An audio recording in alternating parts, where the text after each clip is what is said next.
Que Dieu vous bénisse tous. Amen. C'est avec une grande joie que je salue chaque frère et chaque sœur dans le nom précieux de Jésus-Christ. Amen. Je vais commencer par deux communiqués. Le premier, c'est beaucoup de salutations que vous avez, que j'ai eues par téléphone. La première salutation, c'est de la part de notre frère Abraham Apamato à Luanda, l'Angola. Il m'a dit qu'il est membre de famille de sœur Sarah, que nous avons ici, et qu'il m'avait vu à Kinshasa quand je suis allé au mois de juin et que j'ai prêché à Calais, et il m'avait vu. Et moi, je me rappelle pas, comme j'ai vu beaucoup de frères. Et vous salue tous au nom de Jésus-Christ. Amen. La deuxième salutation, c'est de la part de notre frère Jean-Claude Abou, qui est au Canada pour le moment.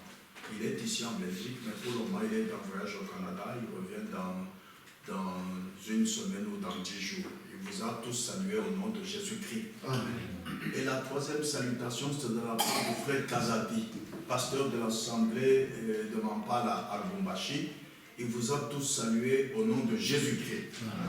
Et le communiqué, je l'ai eu de la part de notre frère Jean-Claude Kimona, qui m'a dit que sœur Sandra, qui vient souvent ici avec une fillette, elle est malade de grippe, elle ne peut pas venir parmi nous. Elle vous demande de prier pour elle et pour sa petite fille. Vous la connaissez? Oui. Ok, veuillez vous lever, nous allons prier pour elle et nous passons immédiatement après à la prédication de la parole. Prions tous ensemble. Seigneur notre Père céleste, Dieu saint, c'est toi qui as dit, par ces bénédictions nous avons été guéris. C'est la vérité, Seigneur. À la croix, Jésus a crié, Père, tout est accompli. Satan n'a plus aucun pouvoir sur les croyants. C'est pourquoi je réclame, Seigneur, au nom de Jésus-Christ, qui a tout vaincu à la croix, il a vaincu la maladie, il a vaincu le péché, il a vaincu la tentation, il a tout vaincu. Je réclame la guérison pour notre sœur Sandra, qui est malade avec sa fillette. Je te le demande avec foi au nom de Jésus-Christ et te remercie de m'avoir exaucé et d'avoir exaucé tous les frères qui ont prié avec foi au nom de Jésus-Christ. Amen. Amen. Alors que vous êtes debout, passons directement au passage de la Bible qui va nous conduire à la prédication de ce dimanche. Ce sera dans Luc chapitre 17, versets 26 à 30. Luc 17, versets 26 à 30. Je lis la parole de Dieu. Ce qui arriva du temps de Noé arrivera de même au jour du Fils de l'homme. Les hommes mangeaient, buvaient, se mariaient, mariaient leurs enfants, jusqu'au jour où Noé entra dans l'arche, le déluge vint et les fit tous périr. Ce qui arriva du temps de Lot arrivera pareillement. Les hommes mangeaient, buvaient, achetaient, vendaient, plantaient, bâtissaient. Mais le jour où Lot sortit de Sodome, une pluie de feu et de soufre tomba du ciel et les fit tous périr. Il en sera de même le jour où le Fils de l'homme paraîtra. Amen. Amen. Que Dieu ajoute ses bénédictions à la lecture de sa parole. Amen. Amen. Asseyez-vous, je vous en prie. Mon sujet aujourd'hui, c'est l'Église s'en ira-t-elle avant la tribulation? Nous sentons dans ce temps-ci les vents chauds et les jugements imminents du Dieu Tout-Puissant. Oui, puisque nous commençons à percevoir les choses prédites dans la Bible par notre Seigneur Jésus, des bruits de guerre, des tremblements de terre et des menaces de bombes atomiques ou bombes nucléaires, et c'est dans Matthieu 24, versets 6 et 7, car la question avait été posée à notre Seigneur Jésus-Christ en Matthieu 24, verset 3. Voilà ce qui nous rassure. Matthieu 24, verset 3. Il s'assit sur la montagne des Oliviers Et les disciples vinrent en particulier lui faire cette question. Dis-nous, quand cela arrivera-t-il? Et quel sera le signe de ton avènement et de la fin du monde? Voici les choses qui apparaissent présentement. Les disciples avaient posé la question à notre Seigneur Jésus. Jésus avait donné la réponse. Ces signes apparaissent, mais pour les gens, ça ne leur dit rien. Ils continuent à vivre et à fêter, à danser, comme si rien n'était. Ils ne savent pas que la fin est proche. Mais pour nous qui avons cru, nous qui avons reçu le message du temps de la fin, c'est le temps de faire attention. Une autre grande chose, il est dit dans Luc 17 que les hommes pâtissaient. Mais frères, attention, frères et sœurs, on ne va pas, surtout pour vous qui vivez ici en Europe, vous surprendre en disant, mais attends, il y a des grands bâtiments, mais vous les voyez. Il n'y a jamais eu dans l'histoire un temps où la construction qui a été aussi importante qu'aujourd'hui. Rappelez-vous les gratte-ciels qui sont tombés aux États-Unis d'Amérique. Tous ces grands et très hauts buildings que vous voyez, c'est l'un des photos indicateurs de Dieu montrant que la fin est proche. Ne pensez pas que ce système du monde que vous avez, les avions, les trams, les trains, les bus, les belles voitures, c'est éternel. Non, mon frère, non, ma soeur, détrompez-vous. Lisez bien les Écritures. Écoutez bien le message du temps de la fin. Cela n'est pas éternel. Il y aura bientôt la fin de ce système, de ce monde. Amen. Amen. Et l'épouse, l'église épouse sera enlevée au ciel. Après, il y aura la grande tribulation. Et après la grande tribulation, il y aura de nouveaux cieux et une nouvelle terre. Je crois que maintenant, les gens sont en préparation pour la dernière et la plus grande destruction que ce monde ait jamais connue. Oui. Et je crois que nous sommes à la fin. Lorsque vous entendez parler de missiles, par exemple, et vous les voyez être lancés entre l'Ukraine et la Russie, est-ce que vous savez exactement ce que c'est qu'un missile? Par exemple, comme à partir de Moscou, on peut diriger un missile vers l'Amérique, comme il le dirige sur l'Ukraine, sans même que quelqu'un ait quitté Moscou. De Moscou, on dirige un missile sur l'Amérique, sans qu'un seul soldat ait quitté Moscou pour aller en Amérique. Non. Et deuxièmement, 3 missiles détruiraient toute la Terre et la déplaceraient de son orbite. Frères et sœurs, pensez-y. Vous voyez que maintenant c'est un grand jour de l'instruction, un grand jour de la science. Et c'est un jour de conflits mondiaux. La science, voyez-vous de quel côté elle se tient? Elle se trouve du côté des méchants. Oh, mais c'est vrai. Comment voulez-vous qu'avec votre intelligence, même si vous en avez, vous allez inventer quelque chose qui peut détruire des millions de personnes? Vous n'avez même pas de pitié dans votre cœur. Mais cela nous montre que ça ne peut venir que du côté des méchants, du côté de Caïn. Vous savez qu'il y a eu 2 semences sur cette terre. La semence du serpent, les méchants, et la semence du juste. De quel côté Abel est venu? Vous voyez? En effet, ce sont ceux qui viennent du côté de Caïn, les méchants. Nous lisons dans Genèse 4, verset 17. Et vous savez que eux, leur travail, c'est de tuer, c'est de faire du mal, c'est de pécher. Vous le savez bien. Dans Genèse 4, verset 17, la Bible dit ceci. Caïn connut sa femme, elle conçut un enfantin Enoch, il bâtit ensuite une ville, et il donna à cette ville le nom de son fils Enoch. Passons au verset 22. Tsilla, de son côté, enfanta Tubal-Caïn, qui forgeait tous les instruments d'airain et de fer. La sœur de Tubal-Caïn était Naama. Vous voyez que c'est la première fois dans le monde qu'on a forgé des instruments d'airain et de fer. Cela nous montre que les inventeurs sont venus du côté de Caïn.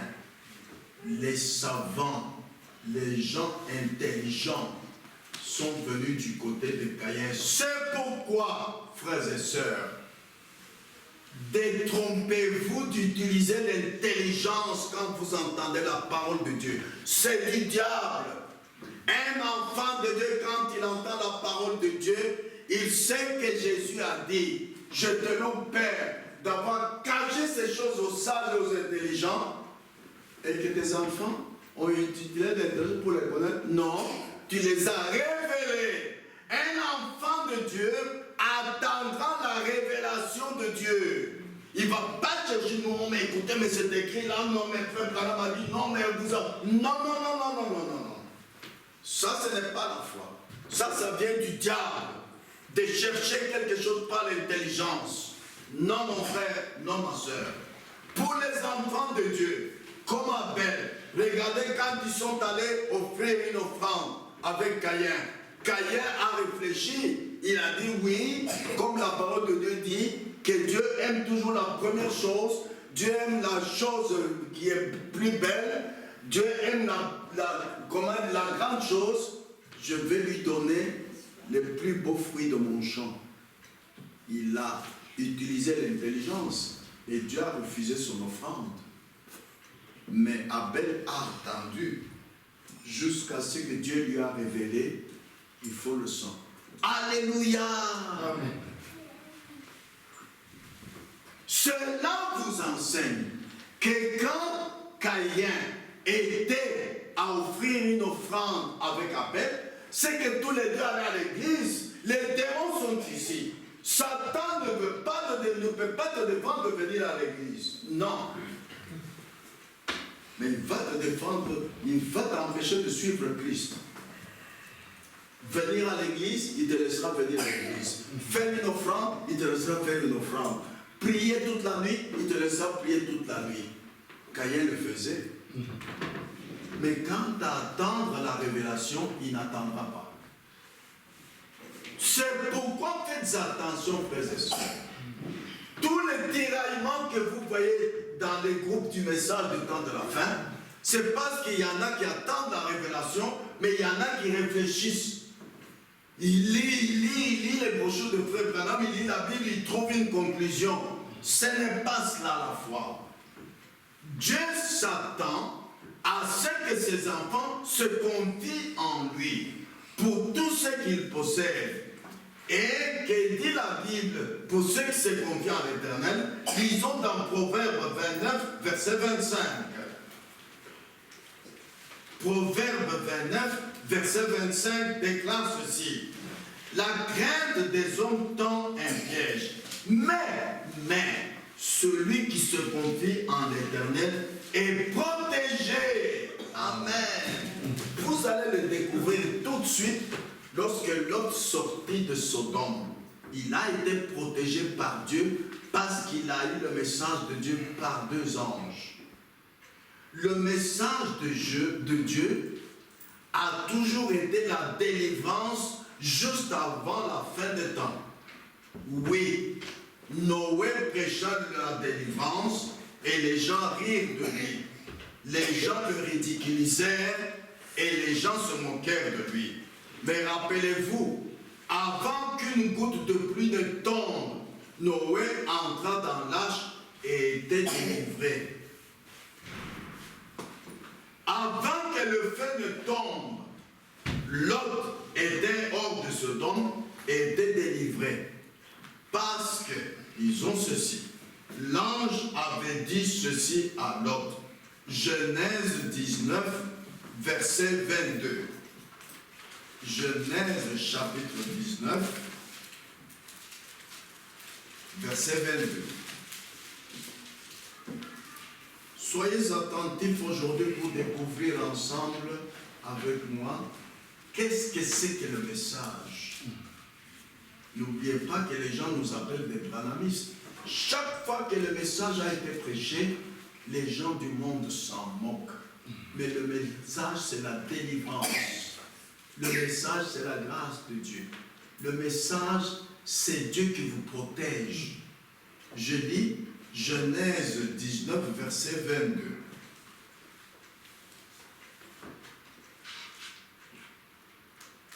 Je lis. Hâte-toi de t'y réfugier, car je ne puis rien faire jusqu'à ce que tu y sois arrivé. C'est pour cela que l'on a donné à cette ville le nom de Tsoar. Frères et sœurs, avant cela, lisons un peu plus haut, la pensée deviendra plus claire.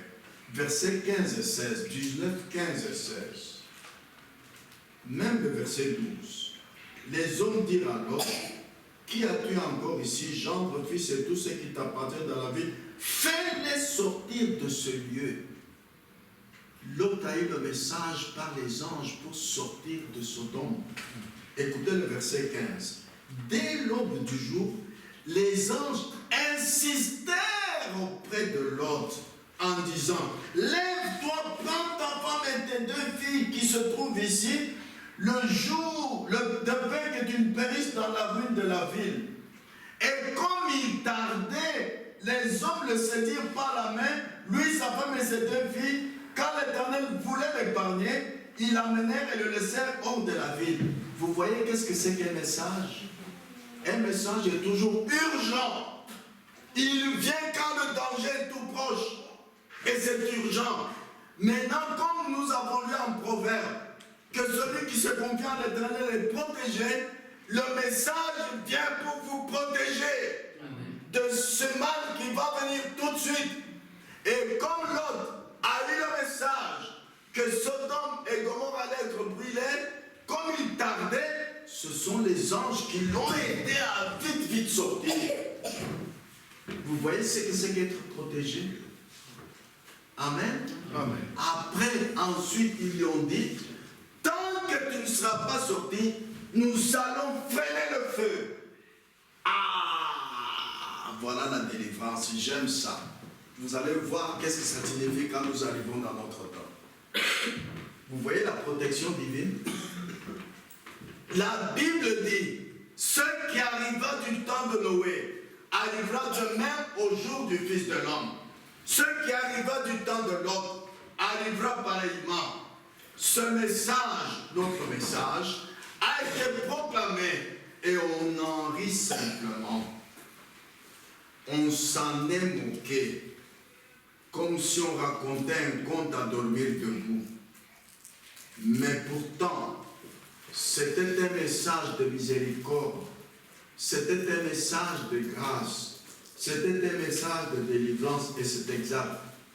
Frères et sœurs, ne dites pas, non, dans le message il y a beaucoup d'exigences, il y a beaucoup de ne faites pas ceci, ne faites pas cela, mais vous ne regardez pas que même si vous ne parvenez pas à faire ces exigences-là, Dieu est prêt à vous aider. Parce que nous avons lu en Proverbe que celui qui se confie en l'Éternel est protégé. Dieu va te protéger. Dieu ne peut pas sauver quelqu'un aujourd'hui et demain le perdre. Non.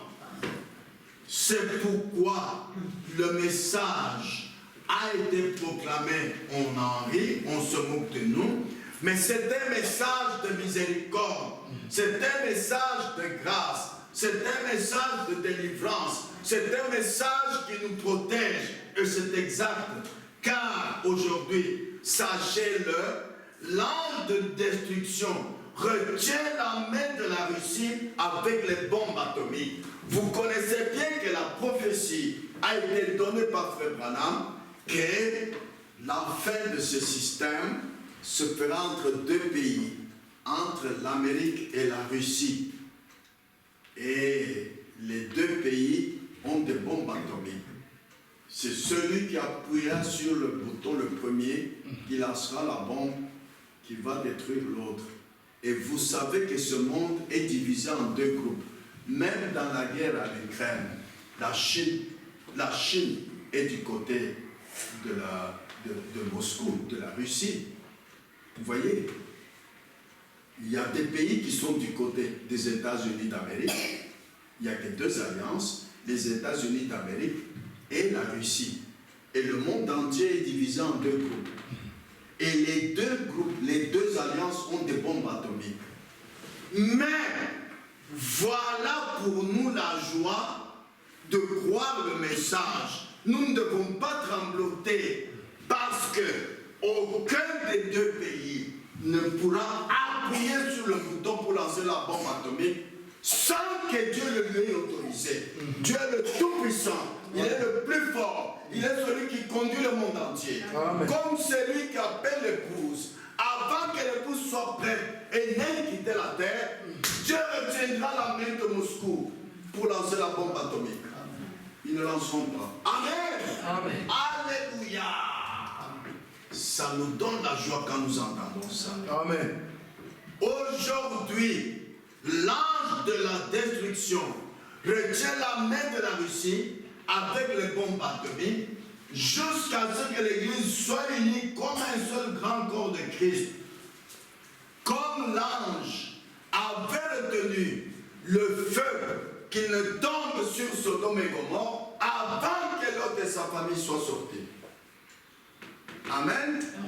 Ah, voilà ce qui doit nous donner la joie de croire le message du temps de la fin. Même si les gens nous appellent des branhamistes, même si les gens se moquent de nous, mais c'est le message de sécurité, c'est le message de protection, le message de grâce que nous avons cru. Mais sachez ceci, nous l'avons vu la fois passée, vous voyez comment le message se relie. Nous devons être un, comme le Père et le Fils sont un. L'Église doit être dans l'unité avec Dieu et dans l'unité entre les membres du corps de Christ. Je reviendrai encore dessus avant la fin. Parce que tant que l'Église n'est pas dans l'unité, tant que tous les membres du corps de Christ ne sont pas un, ils n'ont pas la puissance. Pour que la puissance dont Jésus avait dit dans Acte 1:8, vous recevez une puissance, le Saint survenant et vous serez mes témoins, et vous ferez les œuvres que j'avais faites. Pour que cette puissance agisse au milieu de nous, nous devons être un avec Dieu et un entre nous. Amen. Amen. Vous allez dire, mais frère, comment est-ce que tu vois que nous ne sommes pas un? Par exemple, j'aime beaucoup ce que frère Jean-Claude qui m'en a fait ce matin, quand il m'a téléphoné, que sœur Sandra ne viendra pas parce qu'elle est malade. Voilà l'unité. Tu ne peux pas rester chez toi malade sans dire au corps de Christ que voilà, je ne viendrai pas, je suis malade. Ça, ce n'est pas l'unité. Mais non. Mais non. Ton enfant part à l'école, il est malade, il ne te dit pas. Et tu apprends que maintenant il est hospitalisé. Tu vas lui dire, mais maman, j'étais malade depuis cette nuit. Tu lui dis, mais pourquoi tu ne m'as pas dit ce matin? En allant à l'école, tu ne m'as pas dit. Voilà, là il n'y a pas d'unité. Quand un membre souffre, tous les membres du corps souffrent. Quand un membre est dans la joie, même quand tu dois faire ta fête d'anniversaire, tous les frères et sœurs doivent le savoir, voilà l'unité. Pas agir seul, alors tu n'as pas de discernement sur le corps humain. Même tu pars en voyage, le corps de Christ doit le savoir. Comment est-ce que mon bras droit peut être en Angleterre et mon bras gauche à Bruxelles? Ce n'est pas possible, alors ce n'est pas le même corps de frère Kanda. Quand c'est un seul corps, il est toujours ensemble. Toujours. Quand un membre est malade, tout le corps est malade.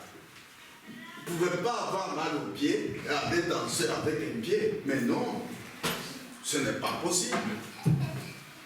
Et de deux, quand l'homme était devenu esclave, était devenu prisonnier des rois, Abraham a combattu pour lui. Nous aussi, pour montrer que nous nous aimons les uns les autres, nous sommes dans l'unité. Quand il y a un frère qui vit mal, quand il y a une soeur qui vit mal, mais sans le lui dire, nous prions pour elle, nous prions pour lui. Même chez toi, mon frère, tu pries. Seigneur, j'ai vu ma soeur comme ceci, j'ai vu mon frère comme ceci, c'est qu'il est possédé par les démons. Délivre-la. Voilà l'amour. Amen. Voilà l'unité.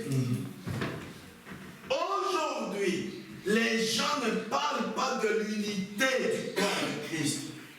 Mais c'est la chose que tu attends pour que l'Église aille dans l'enlèvement.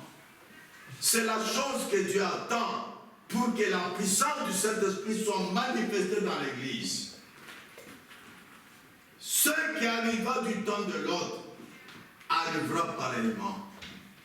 Avant que la bombe atomique ne frappe cette nation, l'Église s'en ira dans l'enlèvement pour rencontrer le Seigneur. Si les missiles sont installés comme ils le sont maintenant, nous les avons vus être lancés entre Moscou et Ukraine.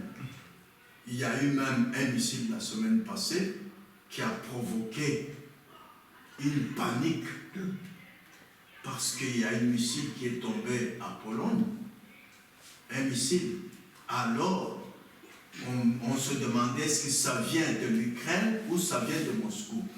Et il y a même une voix qui a dit aux informations à la télévision que si ce missile vient de Moscou, comme la Pologne est membre de l'OTAN, c'est que Moscou a attaqué l'OTAN, l'Union européenne. Alors l'Union européenne avait entré en guerre contre Moscou. Et si l'Union européenne entre en guerre contre Moscou, l'Union européenne est alliée avec l'Amérique. L'Amérique entre aussi, voyez. Vous voyez que cette petite guerre, qui semble petite, entre Moscou et Ukraine, peut entraîner la guerre mondiale, la troisième guerre mondiale. Alors nous ne devons pas faire semblant comme s'il n'y avait rien. Non. Faites attention, préparez-vous. C'est un des poteaux indicateurs que Jésus revient bientôt, la grande tribulation va tomber. Alors, l'Église doit quitter avant. Le message du temps de la fin qui a été proclamé, c'est un message de miséricorde, c'est un message de grâce, c'est un message de délivrance. Amen. Amen. Même si les missiles sont installés, nous le savons qu'ils sont là. Si les Sputnik sont installés, les anges sont en position. Amen. Tant que l'Église n'aura pas quitté, les missiles ne viendront pas détruire le monde. La bombe atomique ne peut pas détruire le monde. Non. Dieu, avant de faire quoi que ce soit, il fait toujours des préparatifs pour cela. Dieu a toujours préparé le chemin par lequel l'homme qui a la foi doit marcher. La foi, c'est notre victoire. La foi, c'est une révélation. Je ne cherche pas sur quel chemin, moi, le croyant, je dois marcher. Non! Dieu me révélera au Kanda. Voici le chemin par lequel tu dois marcher. Si je dois aller en voyage et qu'il y a quelque chose de mauvais qui va arriver, Dieu va me stopper. Même si je suis devant l'avion. Rappelez-vous qu'il l'avait fait avec Frère Franck les années passées. Tiens-toi loin de cet avion. Frère Franck a dit, je ne pars pas. Il est rentré à la maison. Et quand l'avion est parti, il a fait crash. Vous voyez que nous avons un Dieu qui nous connaît et qui nous protège. Amen. Amen. Ah. Dieu, avant de faire quoi que ce soit, il fait toujours des préparatifs pour cela.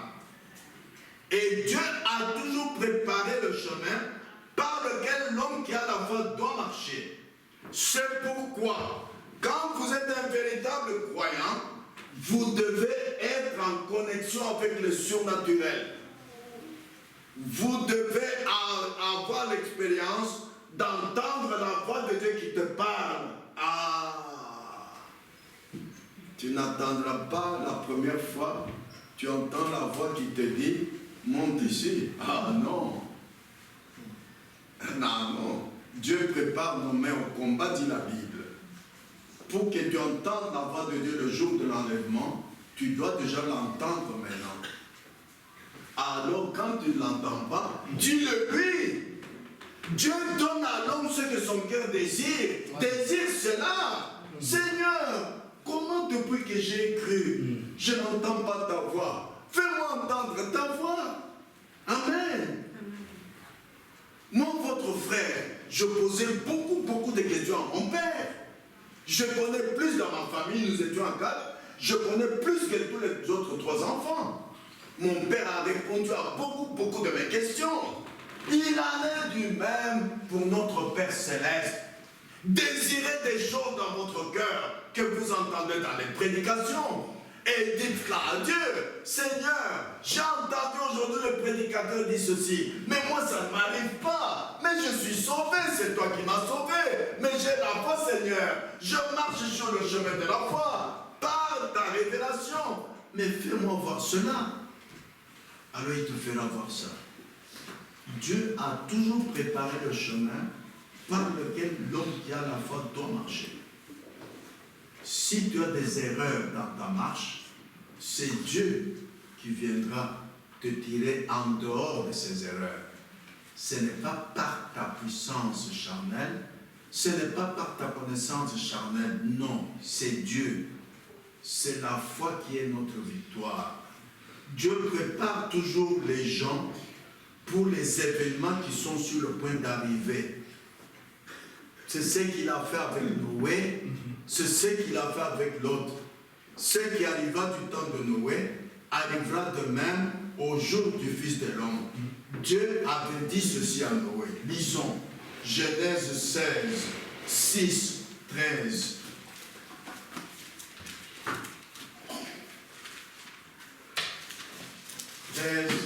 À 14. Genèse 6. C'est le même Dieu que nous avons aujourd'hui, il n'a pas changé. Amen. Et il ne change pas sa manière de faire. Amen. Genèse 6, verset 13 à 14. Je lis. Alors Dieu dit à Noé, la fin de toute chaîne est arrêtée par devant moi. Vous voyez, c'est Dieu qui a préparé Noé. Ce n'est pas Noé qui s'est préparé. Le message a été adressé à Noé pour préparer Noé. Quand tu as cru au message du temps de la fin, c'est pour que Dieu te prépare. Pas toi tu te prépares, non. Dieu lui-même te prépare. Écoutez, quand ils ont rempli la terre de violence, et voici je vais les détruire avec la terre. Fais-toi une arche de bois de gopher. Vous voyez? Maintenant, écoutez, Genèse 7, 1. L'Éternel dit à Noé, entre dans l'arche, toi et toute ta maison, car je t'ai vu juste devant moi parmi cette génération. Dieu a préparé Noé. C'est Dieu qui a dit à Noé de faire une arche. C'est Dieu qui a montré à Noé comment faire l'arche. C'est Dieu qui a dit à Noé, c'est le temps d'entrer dans l'arche, entre. Et Noé est en train. La même chose, aujourd'hui, par ce message du temps de la fin que nous avons eu, Dieu est en train de préparer une église aujourd'hui pour qu'elle soit sauvée pour qu'elle soit délivrée. Juste comme il a fait au temps de Noé et de cette arche-là. Mais aujourd'hui, posez la question, mais qu'est-ce que c'est que l'arche aujourd'hui? Parce que ces choses sont écrites dans un langage caché. Aujourd'hui, Dieu appelle ses enfants à construire une arche et à entrer dans l'arche. L'arche aujourd'hui, c'est le corps de Christ. Et tout ce qui n'est pas dans le corps de Christ sera laissé ici le jour de l'enlèvement. Même si tu es né de nouveau, même si tu as cru la parole véritable, peu importe l'église à laquelle tu appartiens, peu importe les miracles que Dieu a fait par toi, peu importe même si tu as prêché, peu importe les miracles, il te faut être dans l'arche, dans le corps de Christ. C'est pourquoi vous voyez l'apôtre Paul, après avoir prêché, c'était lui qui a prêché le premier message du premier âge. Dans Acte 19, 2, il dit: avez-vous reçu le Saint-Esprit après avoir cru? Frères et sœurs, il est temps, avec tout ce que nous voyons dans le monde aujourd'hui, entre l'Ukraine et la Russie, que chacun regarde bien dans sa vie s'il a eu le baptême du Saint-Esprit semblable à celui de Pierre. Pas un autre modèle du baptême du Saint-Esprit, non, non, non, non. Exactement semblable à ceux qui sont sortis de la chambre haute. Comment était-il ce Saint-Esprit-là? Tout ce qu'ils faisaient leur était donné par le Saint-Esprit. Ils ont parlé en langue telle que le Saint-Esprit le donnait à chacun.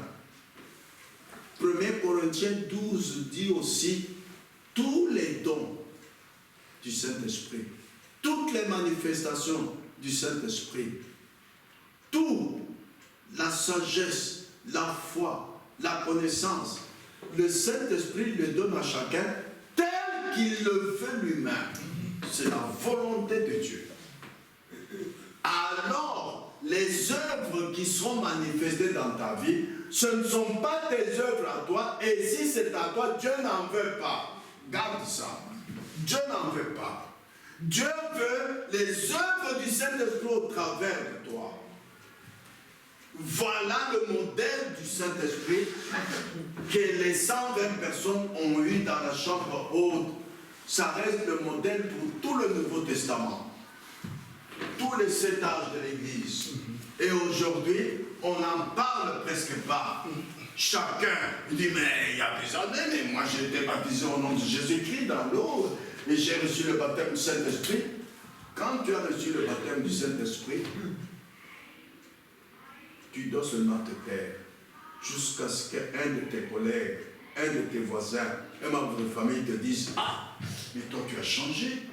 Mais toi, dans ta vie maintenant, il y a une telle chose que personne ne peut pas faire qui se manifeste. Ah, là tu diras: gloire à Dieu. J'ai eu les témoignages que j'ai le baptême du Saint-Esprit. Mais pas toi-même, mon frère, ma soeur. Parce que tout ce qui n'est pas dans l'arche, dans le corps de Christ, peu importe l'église à laquelle tu appartiens, peu importe combien d'années tu es allé à l'église, peu importe combien tu te vantes que tu es saint, tu ne vas plus au bar, tu ne commets plus d'adultère, tu ne bois plus, tu ne fumes plus. Non, il faut être dans l'arche. Il faut être dans le corps de Christ. Jésus a dit dans Luc 18, verset 8, lisons. Luc 18, verset 8. Il a dit ceci: je vous le dis, il leur fera promptement justice. Mais, écoutez maintenant, quand le Fils de l'homme viendra, trouvera-t-il la foi sur la terre? Jésus n'a jamais dit, quand le Fils de l'homme viendra, trouvera-t-il des gens qui mènent une bonne vie? Non, il n'a pas dit ça. Trouvera-t-il la justice sur la terre? Non, il n'a pas dit ça. Trouvera-t-il la foi sur la terre? Mais Que dit la Bible sur la foi? La Bible dit que la foi sans les œuvres est morte. Si tu as la foi, nous regardons tes œuvres. C'est tes œuvres qui vont parler pour nous montrer que tu as la foi. Toi, tais-toi seulement. Trouvera-t-il la foi? C'est-à-dire, trouvera-t-il quelqu'un qui s'en tiendra à sa parole et dira, chaque parole est vraie? Parce que Matthieu 4,4 dit, l'homme ne vivra pas de pain seulement, mais de toute parole qui sortira de la bouche de Dieu. Quand le message a été adressé à Noé, quand le message a été envoyé à Lot, il devait croire chaque mot, chaque parole du message. Amen. C'est pourquoi, quand les anges ont dit à Lot, sors, et qu'il tardait, nous allons le lire, ils l'ont aidé à sortir. Ils l'ont poussé dehors. Tu ne peux pas changer la parole de Dieu qui t'est donnée dans le message. Tu dois la vivre telle qu'elle est.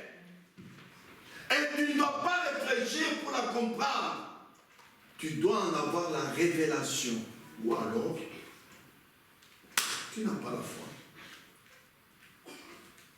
C'est pourquoi nous avons beaucoup de différences dans nos assemblées. Un qui vit comme ceci, un qui vit comme cela. Un, à sa fête d'anniversaire, il fait cela, il en profite pour danser. Un qui dit non, moi je ne danse pas. Une sœur qui s'habille comme ceci, une sœur qui s'habille comme cela. Mais que dit l'Écriture? Acte 4, 32. Ceux qui avec lui n'étaient qu'un cœur et qu'une âme. Quand vous avez le même baptême du Saint-Esprit, vous vivrez la parole de la même manière. Vous vivrez le message de la même manière. Amen. Ah, frères et sœurs.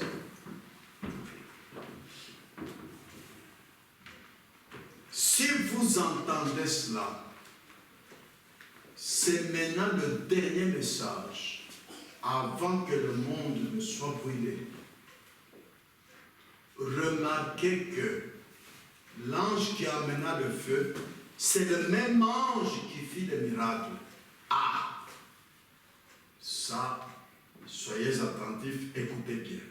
Le même ange qui est venu délivrer Lot et sa famille est le même ange qui a brûlé Sodome et Gomorrhe. Nous lisons Genèse 19, versets 5 à 8. Genèse 19, versets 5 à 8. Je lis.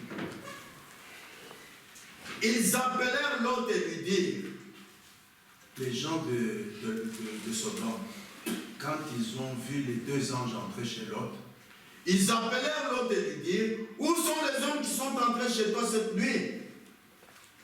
Fais-les sortir vers nous pour que nous les connaissions. Vous comprenez ce que c'est reconnaître? C'est avoir des relations intimes. Parce que là, c'était des homosexuels. Comme les anges sont des hommes, et pas comme aujourd'hui, on montre une femme avec des ailes. Une femme ne peut pas être un ange. Un ange a toujours été un homme. La preuve en est que, lisez bien dans la Bible, quand on parle d'un ange, la Bible dit toujours il, pas elle. L'ange est toujours un homme. Comme ces deux hommes qui sont venus chez Lot, avec ces gens de Sodome et Gomorrhe, avaient des relations entre homme et homme, ils voulaient avoir des relations avec ces deux anges. Vous voyez? Lot sortit vers eux à l'entrée de la maison et ferma la porte derrière lui. Verset 17, il dit, « Mes frères, je vous prie, ne faites pas le mal.